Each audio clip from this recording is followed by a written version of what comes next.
Shalom Bapak Ibu jemaat yang diberkati Tuhan. Tanpa terasa hari ini kita telah berada di hari terakhir di tahun 2022. Dan sebentar malam kita akan merayakan ibadah malam penutupan tahun. Dan itu menandai kita akan mengakhiri tahun ini. Dan kita akan masuk di tahun yang baru, tahun 2023. Nah, pada kesempatan hari ini saya ingin menyampaikan sebuah tema yang Tuhan taruh dalam hati saya. Dan tema firman Tuhan di hari ini adalah Strong Pray. Mari kita akan membaca Bapak Ibu di dalam kitab Yeskiel pasal yang ke-22 ayat yang ke-30.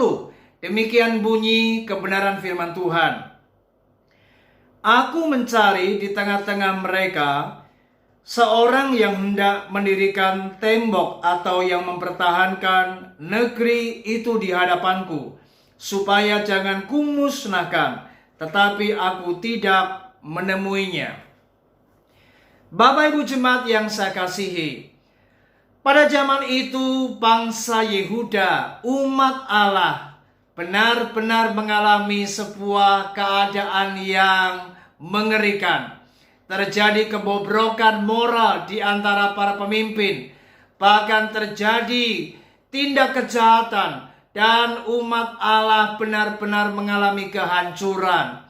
Namun di tengah situasi seperti ini, Alkitab mencatat, firman Tuhan menyatakan, Allah tidak menjumpai seseorang yang mau berdiri membangun tembok, yang mau berdiri untuk mempertahankan negeri itu.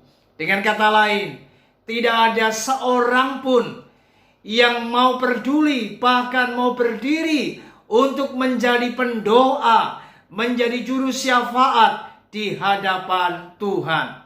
Bapak Ibu, ayat ini patut untuk menjadi perenungan buat kita, di mana hari-hari ini sebentar lagi kita akan masuk di tahun 2023. Ada banyak prediksi yang menyatakan bahwa di tahun 2023 bukanlah tahun yang mudah untuk kita hadapi. Baru saja kita bernafas lega, menghirup udara segar, setelah kita benar-benar berjuang melawan apa yang namanya pandemi COVID-19. Namun di tahun 2023 mendatang ini ada banyak prediksi yang menyatakan bahwa akan nanti terjadi apa yang namanya krisis pangan.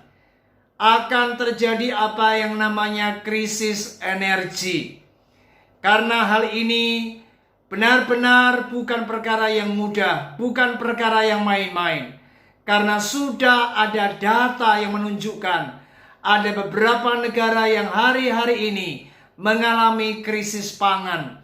Akibat dampak krisis global ini, maka telah terjadi sebuah krisis yang benar-benar akan melanda dunia ini. Dan ini menjadi sebuah kesulitan bagi banyak negara, bagi banyak bangsa. Dan jika kita hari ini berada di negara tercinta Indonesia, mari saya berdoa di tahun 2023 ini, mari kita harus berdiri di hadapan Tuhan untuk menjadi umat Allah yang memiliki kehidupan doa yang kuat, Bapak Ibu. Mengapa doa ini sangat penting? Karena kita harus benar-benar terus mendoakan bangsa kita, bangsa Indonesia. Saudara, di tahun 2023 ini kita tidak akan pernah tahu apa yang akan terjadi. Bahkan kita juga tidak akan bisa memprediksi apa yang nanti akan benar-benar terjadi atas bangsa kita. Bencana alam sudah terjadi begitu sangat mengerikan di bulan-bulan yang lalu.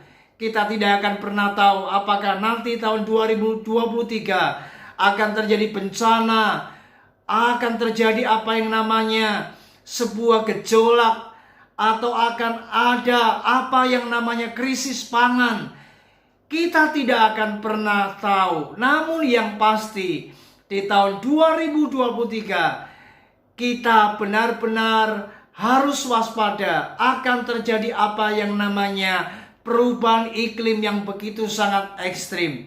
Bahkan juga akan terjadi apa yang namanya inflasi. Itu menandakan bahwa di setiap negara akan menghadapi sebuah perjuangan dan pergumulan yang tidak mudah. Saudara, oleh sebab itu, saya rindu hari ini. Mari persiapkan diri kita untuk masuk tahun 2023. Namun kita harus benar-benar memiliki apa yang namanya kehidupan doa yang harus semakin kuat, semakin kokoh. Mari kita bangun akan mezbah doa di tengah keluarga kita. Bangun mezbah doa di komunitas komsel kita. Bangun mezbah doa di gereja kita. Mari hari-hari ini kita harus berdiri di hadapan Tuhan, menjadi pendoa-pendoa yang militan untuk mendoakan gereja kita, mendoakan keluarga kita, mendoakan kota kita, mendoakan bangsa Indonesia ini, supaya di tahun 2023 kita akan dihindarkan dari segala apapun yang jahat. Kita akan dilalukan daripada segala bencana yang akan bisa melanda dan terjadi di setiap negara. Oleh sebab itu, mari hari-hari ini jangan pernah kita berhenti untuk berdoa. Doa ini sangat penting karena dengan kita berdoa, kita akan benar-benar akan diberi kekuatan untuk menghadapi tahun 2023 mendatang. Dan tentu dengan kita berdoa, kita akan terus memohon dan meminta anugerah Tuhan dan belas kasihan Tuhan terjadi atas bangsa kita. Saudara, dalam Lukas pasal yang ke-21 ayat yang ke-36 saya akan bacakan untuk Bapak Ibu Saudara semua.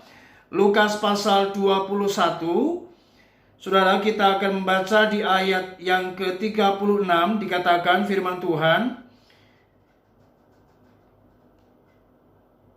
orang akan mati. Maaf, sebentar, saya akan lihat dulu ayatnya Bapak Ibu. 36. Berjaga-jagalah senantiasa sambil berdoa, supaya kamu beroleh kekuatan untuk luput dari semua yang akan terjadi itu, dan supaya kamu tahan berdiri di hadapan Anak Manusia. Alkitab benar-benar memberi peringatan agar kita harus terus berjaga-jaga, karena kita tidak akan pernah tahu apa yang akan terjadi. Saya berdoa setiap kita boleh diluputkan daripada segala hal-hal yang tidak baik, diluputkan dari segala bencana, diluputkan daripada segala krisis yang akan terjadi, yang sedang melanda di dunia hari-hari ini. Mari Bapak Ibu tetap on fire di dalam doa, tetap menyala-nyala di dalam doa. Mari kita harus terus menguatkan iman kita dan terus berjaga-jaga di dalam doa. Dan saya percaya dengan kita berdoa, kita akan ada di dalam perlindungan Tuhan, penyertaan Tuhan, dan di dalam pemeliharaan Tuhan.